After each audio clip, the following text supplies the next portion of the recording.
آج گفتگو ختم کر رہا ہوں. ابھی میں نے امام اعظم ابو حنیفہ کی اپنی کتاب الفقہ الاکبر پہ آنا ہے،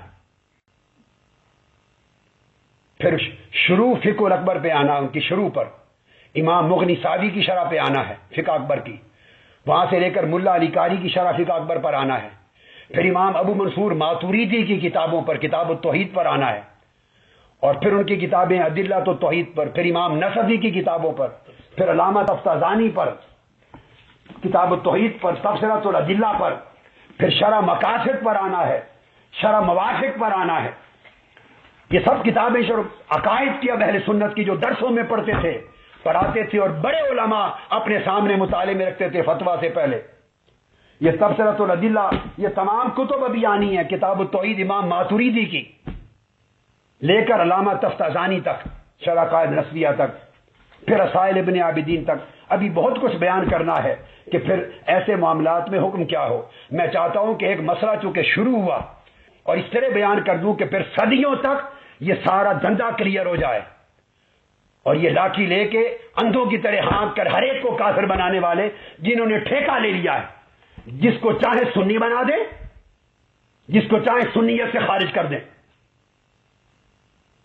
ان سے پوچھیں کس نے ٹھیکہ دیا ہے آپ کو؟ ایک مسجد کے امام ہیں، تنخواہ لینے والے امام، اور آپ پر 100 اثرات متاثر کر سکتے ہیں. ہم نے ساری زندگی دیکھا ہے، ساری زندگی دیکھا ہے. پیسہ آپ پر اثر انداز ہوتا ہے، زور آپ پر اثر انداز ہوتا ہے، سرکاری منصب آپ پہ اثر انداز ہوتے ہیں، چل چلاؤ عوام کا شور شرابہ آپ پہ اثر انداز ہوتا ہے. بہت کچھ معلوم ہے، میں کہنا نہیں چاہتا، مگر سوال یہ ہے کہ جس کو چاہیں سنیت سے نکال دے، جس کو چاہیں اسلام سے نکال دے، جس کو چاہیں مشرک اور بدعتی بنا دیں، اور اب آپ جس کو چاہیں گستاخ رسول بنا دیں، جسے چاہیں مرتد بنا دیں، واجب القتل کر دیں، اور جو آپ سے اختلاف کی ایک بات کر ڈالے اسے بھی گستاخان رسول کا ساتھی بنا دیں اور عاشقان رسول کی صف میں ملا دیں. آپ کو کس نے سند دی ہے کہ آپ عاشقان رسول ہیں؟ مرنے کے بعد اور موت پر جب جنازے اٹھیں گے، دودھ کا دودھ اور پانی کا پانی ہوگا، کون عاشق رسول ہے اور کون نہیں ہے. یہ جب جنازوں کے دن آئیں گے، رب ذل جلال کی عزت کی قسم، دودھ کا دودھ اور پانی کا پانی ہوگا. شرق سے غرب تک دنیا دیکھے گی کہ عاشق رسول کا جنازہ جا رہا ہے یا دین کے کسی جاہل کا اور دین کو بدنام کرنے والے کا جا رہا ہے. خدا رسول کے کرم کے نظارے اس وقت نظر آئیں گے. آخرت تو کسی نے کیا دیکھنی ہے، قبر کی کیا بات کروں میں. مگر اس لیے میں چاہتا ہوں یہ مسئلہ ہمیشہ کے لیے ختم ہو جائے.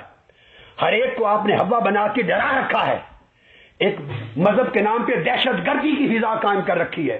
یہ ائمہ، یہ خطبہ، یہ علماء، یہ مدرسین، یہ طلباء، مدارس میں دین پڑھانے والے گھبرا جاتے ہیں جب چاروں طرف گھیراؤ ہو جاتا ہے کہ عاشقان رسول کا سیلاب آ رہا ہے، گستاخان رسول کے خلاف.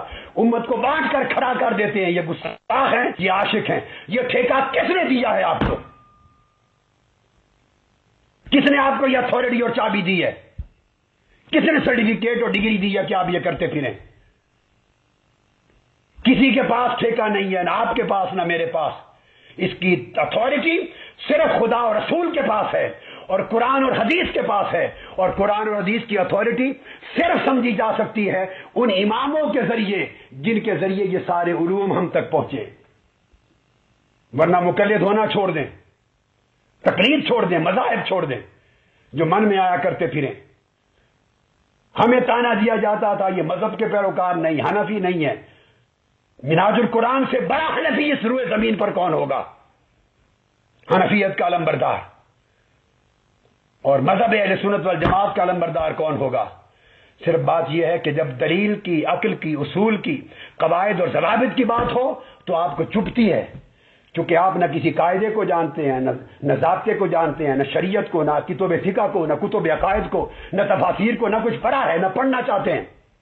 الا ماشاء اللہ چند علماء کے سوا جو اس اہل ہیں وہ دباؤ میں آ جاتے ہیں.